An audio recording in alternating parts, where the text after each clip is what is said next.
Welcome to Strength in the Numbers. My name is Andrew Codd, accountant, author, and commercial finance entrepreneur, and it's my job each week to bring you leaders in finance and business and deconstruct with them their real stories, insights, and hard-won lessons into practical advice on the key strengths and qualities you need to remain relevant in accounting and finance today, as well as the steps you can begin to take to elevate the impact you make to have a fun, successful, and rewarding career in accounting and finance. Now let's go over to the show. Hi everyone, and welcome to a rather special edition of Strength in the Numbers. Special because it's about one of my favourite ever topics we've covered on the show with guest mentors, and that is finance business partnering, or some people like to call it strategic business partnering. And it's actually quite a common question I get on the LinkedIn Messenger or via email is, how do we as accountants and finance professionals become better business partners? And finance business partnering has been around since Stanley Harding first coined the term back in 1963. And it's a bit of a buzzword nowadays. There's very few books on the topic compared to the plethora of accounting and finance books out there. So where can we start? Or what's particularly of most interest to our audience and people on the topic in our profession is, how can we become better business partners? And what we've done on this special episode is put the theory to one side, kept it as practical as possible, and pieced together the advice and insights from four of our previous guest mentors, covering areas like how can we practically become that business partner or financial mentor that our customers, clients or stakeholders are looking for. Also, we discuss 5 blockers to business partnering actually, which is very important. Look at the downside of this, or blockers to this. Also, the 2 main customers of finance, and the 4 components that make up a strategic business partner, with some survey results around that as well. So look, hope you enjoy the episode. I really enjoyed putting together some really great advice in there. So without further ado, over to our guest mentors and the show.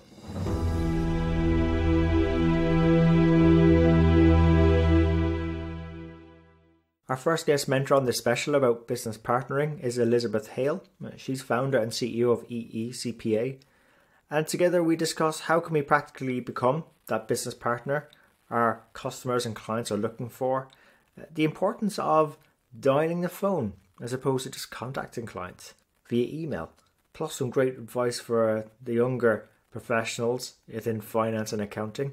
And Elizabeth shares a great story about the importance of digging deeper to get at what our clients are really looking for. I think by listening, number one, listening to what they're really saying and what they really want. And it's a skill to listen carefully and to pick up on little innuendos and to read into the email. And I think, I work with a lot of millennials, and right now text and anything that you have to do to not like personally see someone or talk to someone is like preferred. But I'm like, so I used to say, well, contact them, call them, and they would email. So now I say dial a telephone number. And that means you have to call them, because really that verbal contact is absolutely critical. And you need to hear what they're saying to you and ask lots of questions. And then I think that you can help them, because you can offer solutions or advice that meets what they're actually looking for. Because a lot of people ask you questions and those aren't even really the questions that they're concerned about. So you have to keep digging deeper. Yeah, if someone said it to me lately, it's very easy for us to make an assumption that people know what they want. So that digging deeper, if you got any sort of maybe examples or favorite questions or ways that you go and do that, you could maybe share with our audience. Well, usually people come in, I would say 90% of my clients come in and they say, oh yeah, I have no receivables problem.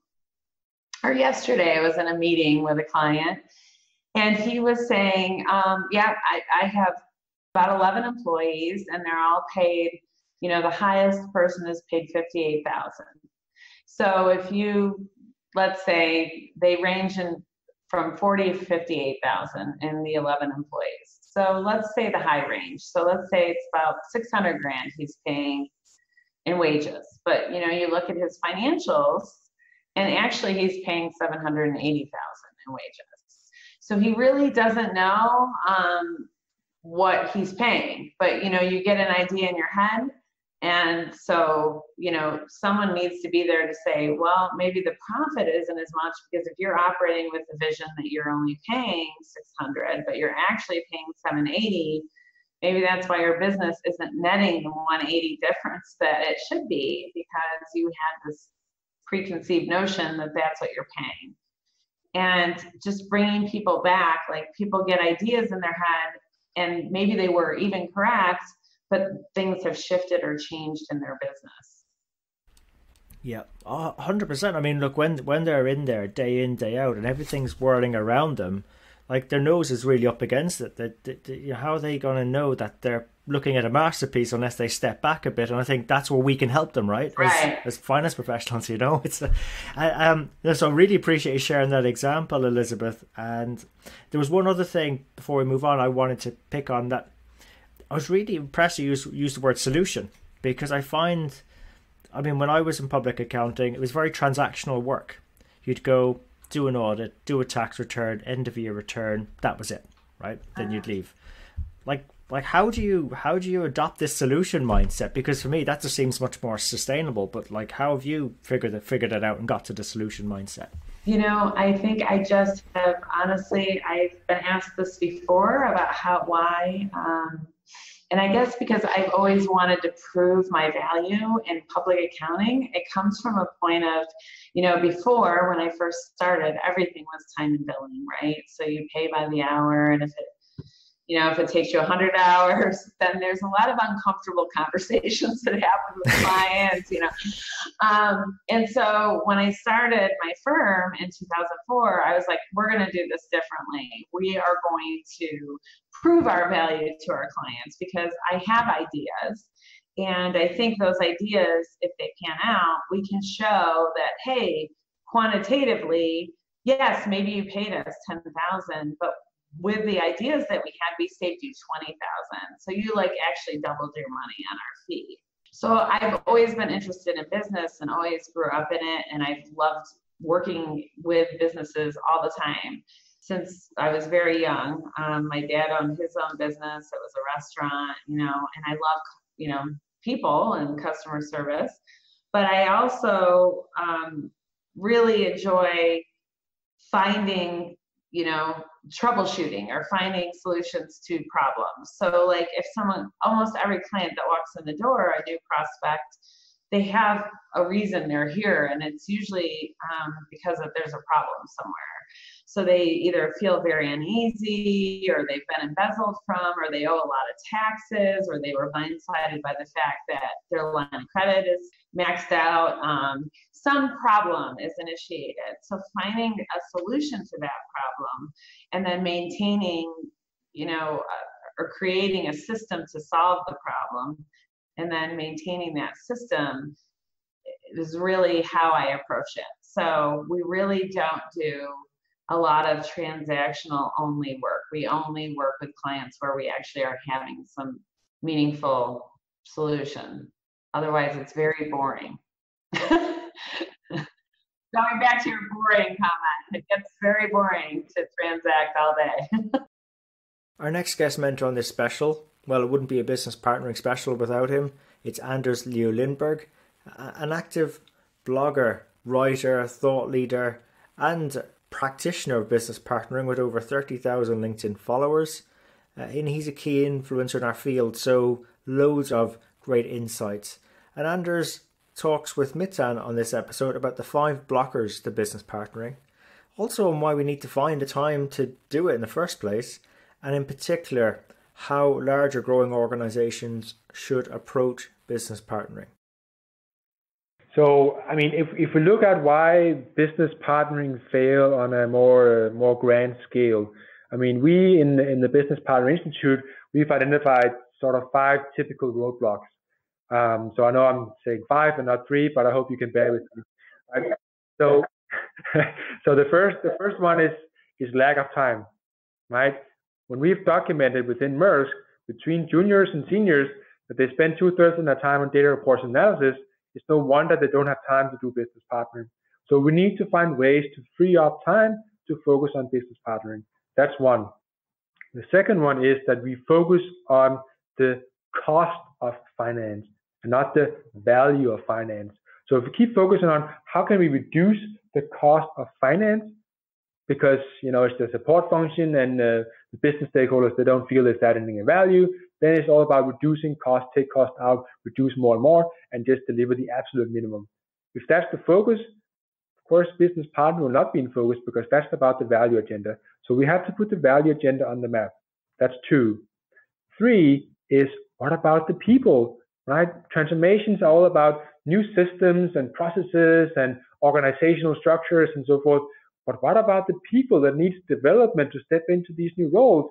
And I think we spoke probably about this on the first podcast to say you cannot just take a controller analyst today and give them a new business card and say you are a business partner. No, we have to focus on how do we develop them the specific skills that they need to take on this business partner role.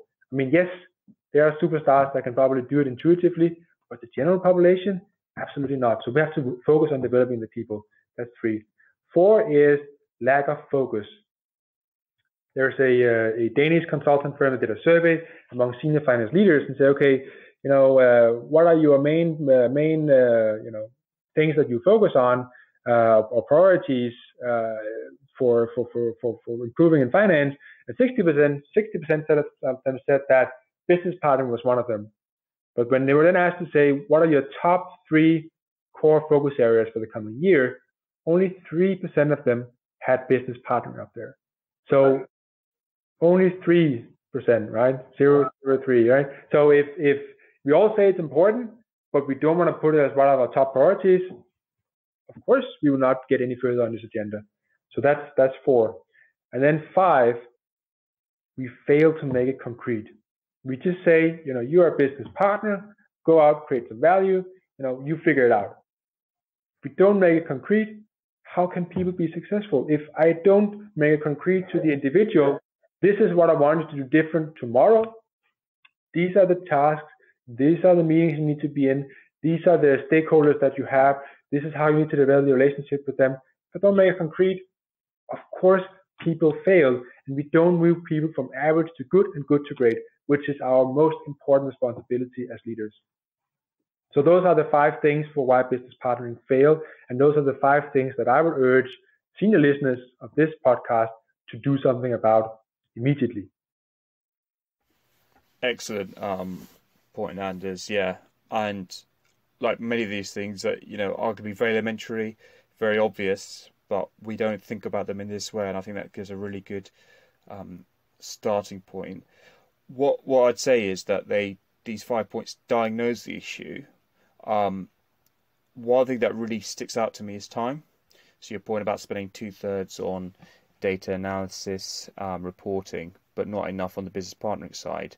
How do we make that time, particularly when, not just for finance professionals, but for all professionals, we spend a lot of time doing that and firefighting and, not enough on the truly value add side. So how would you approach that?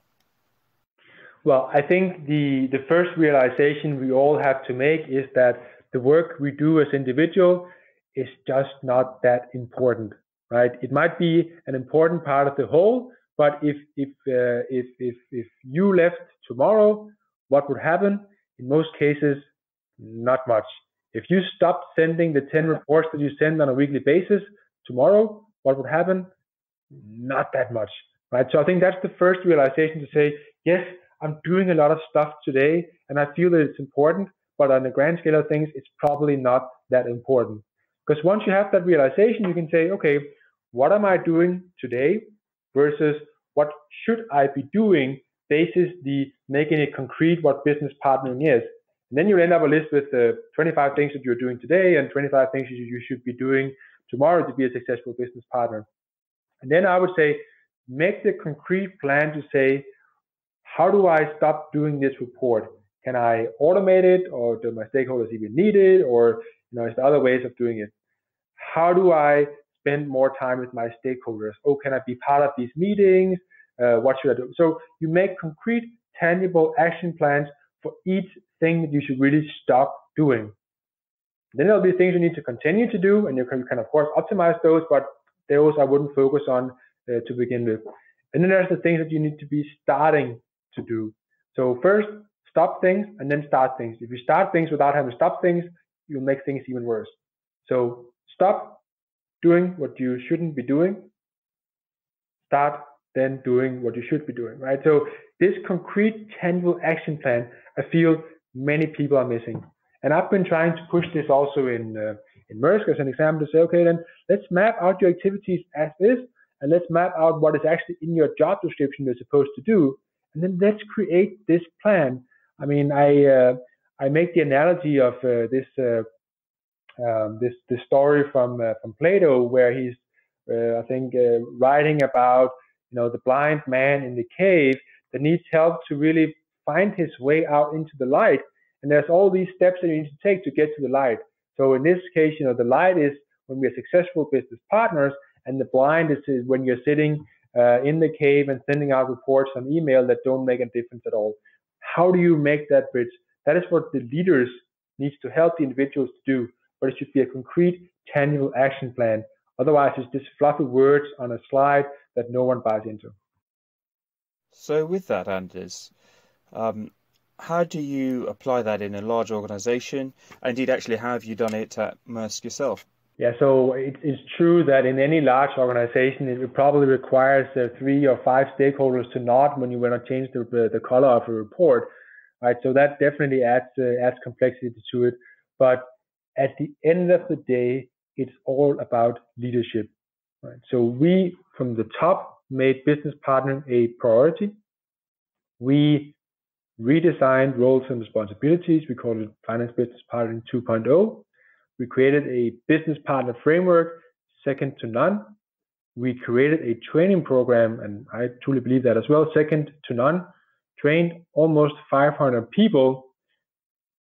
So from a structural point of view, we've done everything we can. But even we do all that, it still comes down to the individual leader and his or her team around how do they translate all those learnings on the ground into reality. Because if they continue to go back after the training and say, okay, I'm going to spend 2/3 of my time doing data reports and analysis, we are not progressing the transformation. If the leader does not go back and say, how do I create the plan to say 2/3 of my time should be spent on sharing insights, making recommendations, and actually creating an impact on the business. If they don't go back and make this plan, it doesn't matter, whatever we have done from a structural perspective. So the key point here is and that's for all leaders out there, is for you to own the transformation. There might be a transformation office, a PMO, a CFO, whoever, but it's a leader-led transformation. The leaders don't get this, the transformation will not be successful. So if there's one thing that you need to do different tomorrow, and I'm mainly speaking to leaders here, it is to take ownership of the transformation. Don't wait for someone to come and tell you how to do it. If you don't take ownership, someone else will, but this is your foremost role as a leader. Yeah. No, absolutely. And leadership, I suppose, is the basis of all change initiatives or programs. Appreciating that, what if you don't have that leadership support? How do those that aren't in an executive or senior position, is it possible for them still to affect change? Yeah, I mean, the change can, of course, come from anywhere. It helps that senior management makes a strategy where business partnering is part of the top 3 priorities, right? So if senior management don't think it's important, it's difficult to make a change at a large scale. If that is not happening, still as a middle manager, you can say, well, I think it's important that we get closer to our stakeholders and have what we call customer focus to say, how can we help them make better decisions? And you can make some changes within the team. But even if no one else in the organization but you, the junior analyst, think that this is important, you can still make a tangible action plan for yourself to say, okay, who are my main stakeholders today? How can I make them into key accounts? How can I become their key account manager so that I understand their needs and can help them progress and make better decisions through improving my relationship with them. So we really see it as a mindset of having the customer in focus. Then you need to understand the business, and then you need to create this partnership. So that is to us what business partnering is really all about. And that can come from everywhere, but it definitely helps that senior management put it as one of the main priorities. Our next guest mentor on business partnering is someone who has not only held finance roles but general management roles. He's over 35 years of experience in both camps, and his name is Marco Venturelli.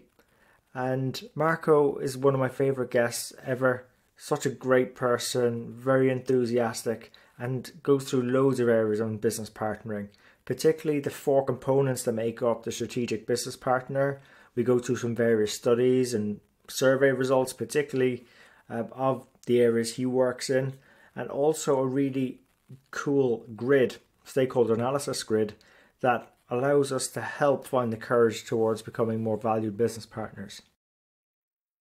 For me, strategic business partner means that the CFO today, together with the CEO, is the only one, I think, in the company that has access to the every area of the company, and has also a understanding of the way the company function. So at this point, if the CFO spend more time, let's say, or is more involved in defining the business priorities and contributes to have a clear vision of the business future, is really able to move from a more operational CFO to a strategic role. Strategic role means that he should also be able to influence the others, propose simplification projects, because as he has the possibility to look at across the various functions, is in the position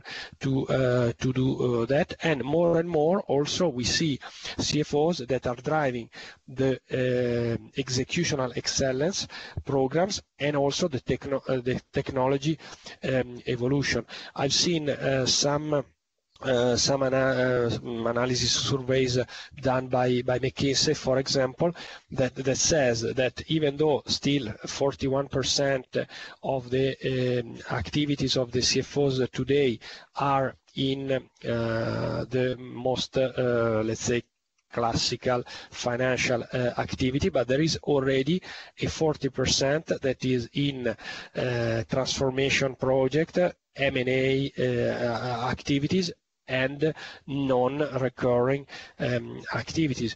If you think, for example, to the companies that are growing through acquisition or merger, etc., they require a CFO that cannot only look at the quarter. The word strategic CFO, in my opinion, and the concept of strategic CFO, it's taking a little bit a broader scope in the organization. And also there was another interesting survey I saw done by Esther Young, if I recall correctly, that says that it's also the CEO that wants the CFO to be more strategic.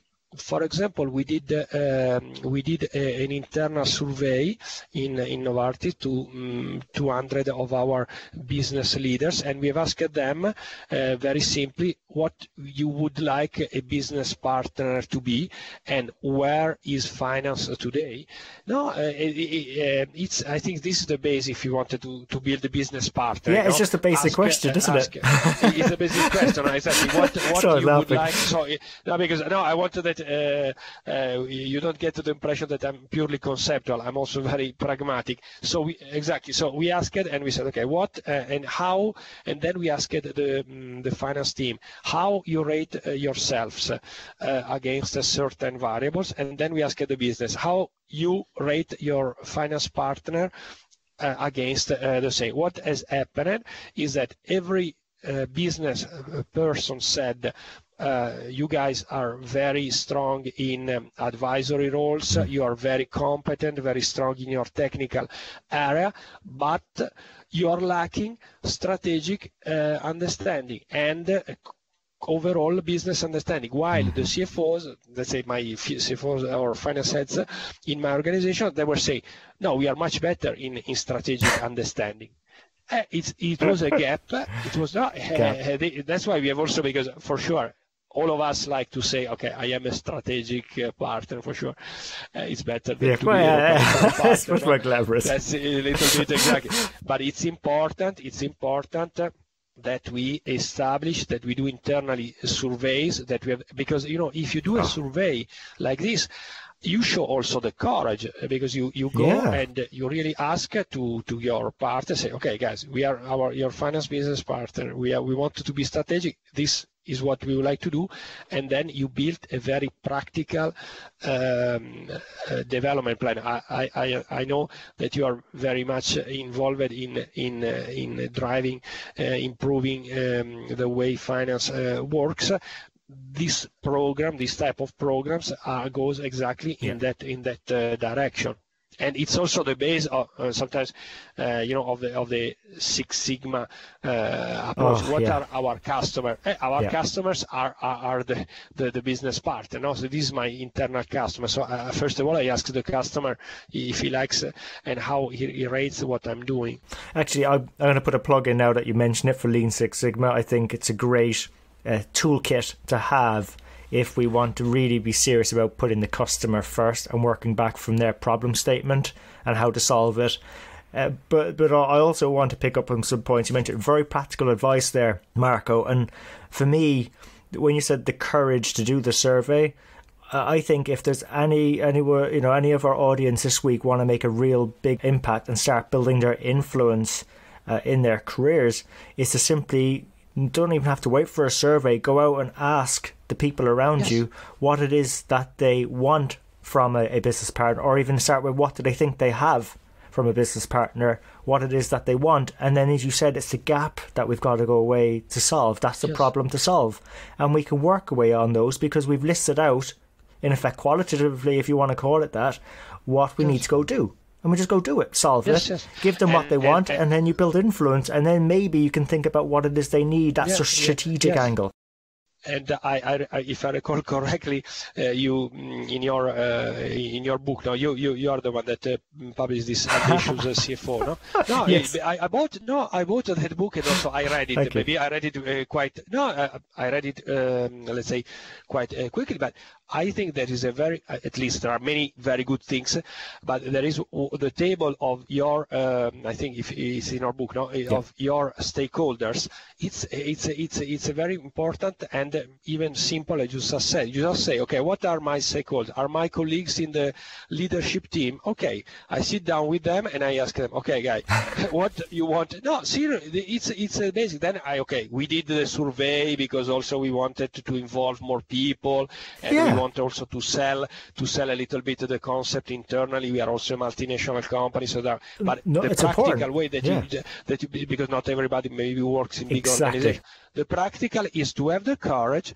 There is you put in the agenda of the leadership meeting, monthly meeting, and so on, and you go there and you say, okay, guys, this is what we would like to do. But especially what is important is that now we don't only look at processes, but we look also at skill improvement of our people, because this is the area where we needed to eventually if we wanted to improve, we needed to look. So it's not only we are running the strategic planning process, that I think we are good at running the process if it's in our responsibility, but it's, are we really generating additional content? Are we really influencing this is what that's why when we were speaking about this environmental social governance aspect, my proposal is that finance, even though finance is a support function for sure, so we have to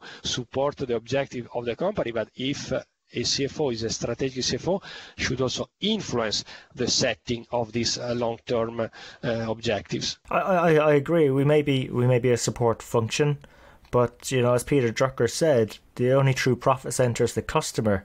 So whether that's internal or external, we still have a profit-driven mindset. So it makes sense for us to keep doing these things because we're ultimately driving profitability by putting the customer front of mind. Even though we are a support function, it's completely consistent with why we're there in the first place. Yes, exactly. And our final guest mentor who discusses finance business partnering this week is Arno Wackfer. And Arno is a finance professional with immense experience as a CFO, controller, manager, and worked across multiple countries and continents. And Arno shares a story with us on how he stumbled across the usefulness of business partnering via actually engaging with people. Also the two customers of finance, why reporting also isn't adding value, and why we should be excited about automation, and most importantly, why finance professionals need to be visible, how Arno does this, and what that means to business partnering. Earlier in my career, I was just managing finances from a desk. I didn't interact, I didn't engage. I was just pushing out reports. It was analysis paralysis. I was just looking at detail.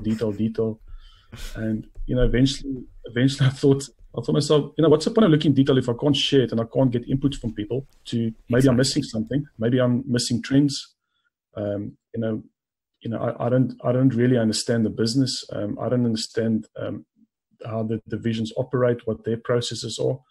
And I think that was the mind shift for me, is to engage. Through business partnering. And you'll be surprised if you just start talking to people, you understand the business a lot better and you actually understand their pain points, because finance has got two customers. They've got internal customers and external customers. Right. Definitely. So the internal customers, all the departments, they need to satisfy their needs. You need to give them reports, actual versus budget. They need to do systems and processes and all those things. And then obviously your external is like if your customers, billing statements or things like that. So there's a big opportunity in finance to service a large customer base, if I can put it, a stakeholder base. And it all starts with conversation. It's like typically what I tell people on LinkedIn. If someone sends me an invite and you connect and you don't start a conversation, what's the point of connecting in the first place? It's just talk to people, find out what they're doing, and how you can help service their business better. And that's what, we at the end of the day, finance serves people, and that's what we are.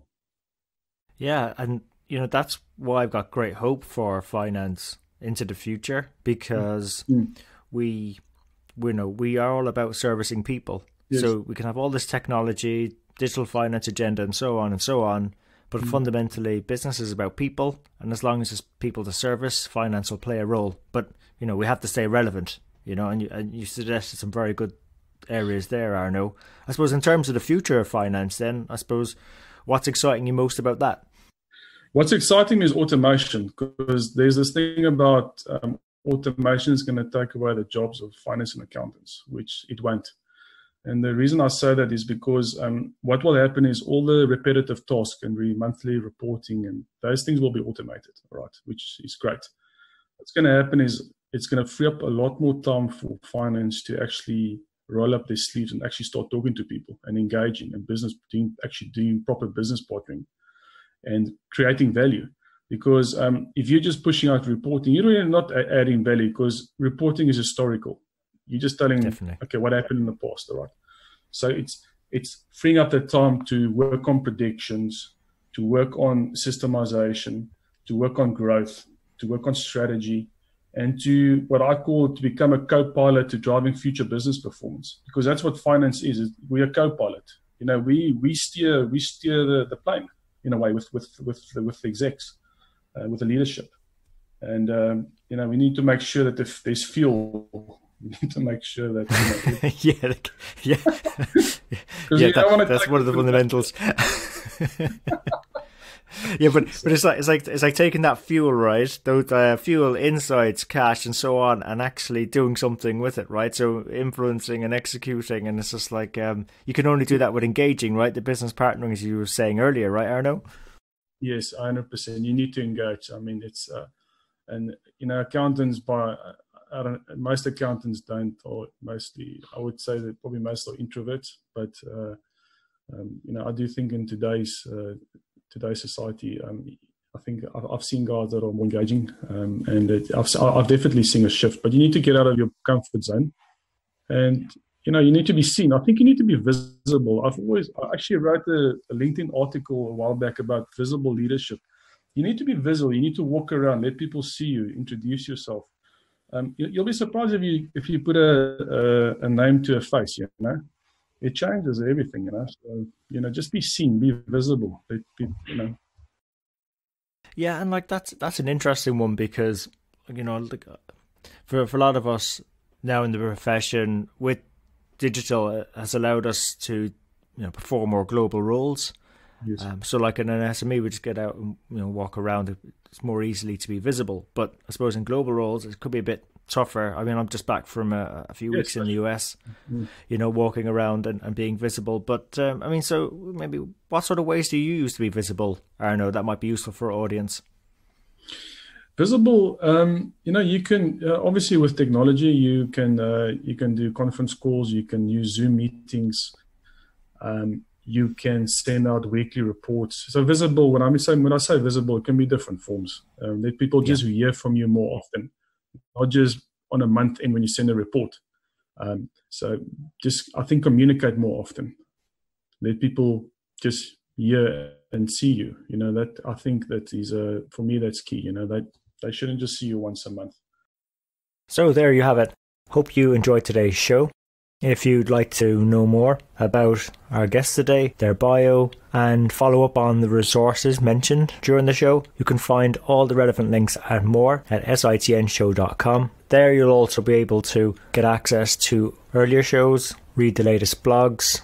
There's also an opportunity to subscribe to our newsletter, which will give you heads up as to when the next show is coming out, latest events, news, and anything that's going to be relevant to help you have a fun, rewarding and successful career in finance and accounting. And just before you go, we really appreciate your feedback. If there's something we can do better on the show, something that's not working, or something you'd like to see, even a guest you'd like for us to invite onto the show, someone who you think might be able to benefit you more and also the rest of our community, please let me know. You can email me. I'm at andrew@sitnshow.com, or feel free to connect with me on LinkedIn. Just drop me a message so I know how you found me and we can connect. And really, it's our community that'll make the show. If we keep engaging and driving each other on, we'll keep on building our strength in the numbers. And when all is said and done, if we can do the numbers better and finance better, we'll create more opportunities for ourselves, our friends, our families, our communities and our businesses. So until next time, have a good rest of the week, take care, and let's keep building our strength in the numbers.